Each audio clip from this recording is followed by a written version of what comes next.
मंडळी, हा व्हिडिओ खास करून स्त्रियांसाठी, ज्या घरातल्या प्रत्येकाचीच काळजी घेतात पण स्वतःच्या शरीराकडे नेहमीच दुर्लक्ष करतात। आजचा पदार्थ असा आहे जो आपल्या शरीरातल्या छोट्या मोठ्या सगळ्याच कमतरता दूर करण्यासाठी एकदम परफेक्ट आहेत। चला तर रेसिपीला सुरुवात करूयात। सर्वप्रथम एका जाडबुडाच्या कढईमध्ये 1 वाटी फुटाणे घ्यायचे। फुटाणे म्हणजेच भाजकी चना डाळ, आणि त्याला थोडंसं गरम करून घ्यायचं। ऑलरेडीच ते भाजलेले असतात, पण थोडंसं मॉइश्चर रिमूव्ह होण्यासाठी आपण त्याला भाजून घ्यायचं। फुटाणे आपलं वजन मेंटेन करण्यासाठी खूप हेल्प करतात, तसेच आपले हाडे मजबूत ठेवण्यासाठी, आपली डायजेस्टिव्ह सिस्टीम मेंटेन करण्यासाठी सुद्धा खूप महत्त्वाचे आहेत। त्यामुळे रोजच्या आहारात फुटाणे आपण जरूर घेतले पाहिजे। फुटाणे भाजून झाले ते बाजूला काढून घ्यायचे आणि थंड करण्यासाठी ठेवायचे।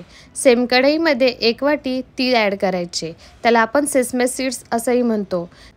तिळामध्ये भरपूर सारे हेल्दी फॅट्स असतात, त्यामुळे आपली त्वचा चांगली ठेवण्यासाठी, आपले केस चांगले करण्यासाठी तीळ खूप चांगले असतात। सोबतच त्याच्यामध्ये भरपूर प्रोटीन्स आणि फायबर्स असतात। सोबतच ब्लडमध्ये शुगर मेंटेन करण्यासाठी सुद्धा तीळ खूप महत्त्वाचे असतात। तीळ थोडेसे ड्राय रोस्ट करून घेतल्यानंतर त्यालाही आपण बाजूला काढून थंड करण्यासाठी ठेवून द्यायचं। नंतर सेम पॅनमध्ये मी 1 वाटी जवस घेतला होता। त्याला आपण फ्लॅक्स सीड्स असंही म्हणतो। जवस तर 100पेक्षा जास्त आजारावर गुणकारी औषध आहे। ह्याला सुपरफूड्स असंही म्हणतो। आपली पचनसंस्था मेंटेन करण्यासाठी, शरीरातली शुगर मेंटेन करण्यासाठी, सर्वात महत्त्वाचं कोलेस्ट्रॉल मेंटेन करण्यासाठी, केसांची चांगली हेल्थ मेंटेन करण्यासाठी जवस खूप उपयोगी आहे। त्यामुळे जवस आपल्या रोजच्या दैनंदिन जीवनामध्ये आपण तो घेतलाच पाहिजे। हे सर्व पदार्थ आपल्या शरीरासाठी खूप औषधी आहेत, पण रोज आपण ते खात नाहीत। तर असे काही पदार्थ जर आपण बनवून ठेवले, जे आपण स्टोअर पण करून ठेवू शकतो, फक्त स्त्रियांनीच नाही तर घरातल्या प्रत्येकाने, लहानांपासून मोठ्यांपर्यंत सर्वांनीच हा पदार्थ खाल्ला पाहिजे। प्रत्येकाच्या शरीराच्या कमतरता दूर होतील। सर्व गोष्टी भाजून झाल्यानंतर त्या थंड करण्यासाठी बाजूला काढून ठेवायचं। नंतर सेम कढईमध्ये 1 वाटी गूळ ॲड करायचा। ह्या ठिकाणी कोणताही ऑर्गॅनिक गूळ वापरायचा, चिक्कीचा गूळ वापरायचा नाही, कारण साध्या गुळामध्ये न्यूट्रिएंट कंटेंट जास्त असतं। गूळ मेल्ट करून घ्यायचा। गूळ जर लवकर मेल्ट होत नसेल तर व्हिडिओत दाखवल्याप्रमाणे मी त्याच्यामध्ये अर्धा वाटी पाणी ॲड केलं होतं आणि त्याला व्यवस्थित मिक्स करून घेतलं, म्हणजे गूळ लवकर मेल्ट होतो। गूळ आपल्या शरीरासाठी खूप चांगला आहे। आपल्या शरीराला एनर्जी देतो आणि आपली इम्युनिटीसुद्धा वाढवतो। सोबतच डायजेशनची प्रोसेससुद्धा खूप फास्ट करतो। गुळामध्येच भरपूर सारे मिनरल्स आणि व्हिटॅमिन्ससुद्धा असतात। गुळाच्या खड्याच्या ऐवजी तुम्ही गूळ पावडर वापरली तरीही चालतं। पाणी ॲड केल्यामुळे गूळ लवकर मेल्ट झाला। गूळ मेल्ट झाल्यानंतर छानपैकी बॉईल येईपर्यंत आपण थोडा वेट करायचा। रोज ह्या पदार्थाचा छोटासा पीस घरातल्या प्रत्येकांना दिलाच पाहिजे, म्हणजे त्यांच्यातल्या काही कमतरता असतील तर त्या भरून निघतील।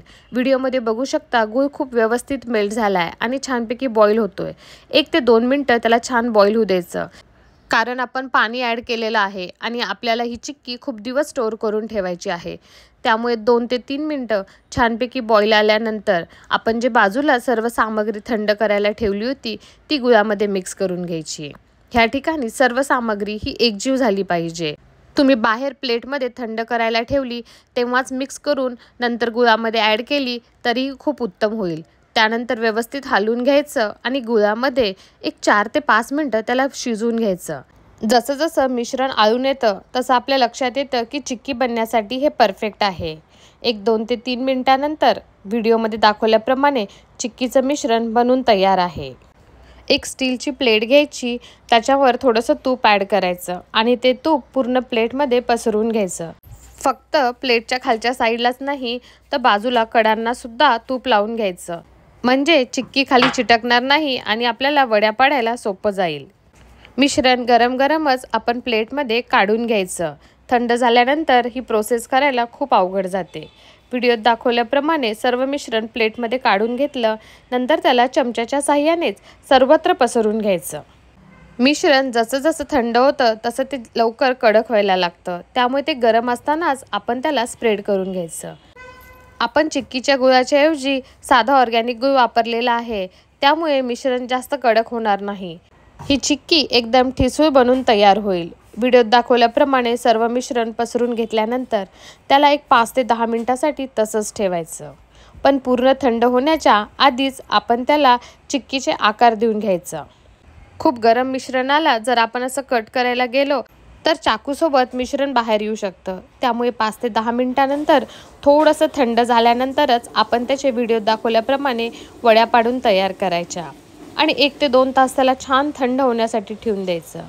आणि व्हिडिओमध्ये बघू शकता किती छान ठिसूळ अशा वड्या बनून तयार आहेत.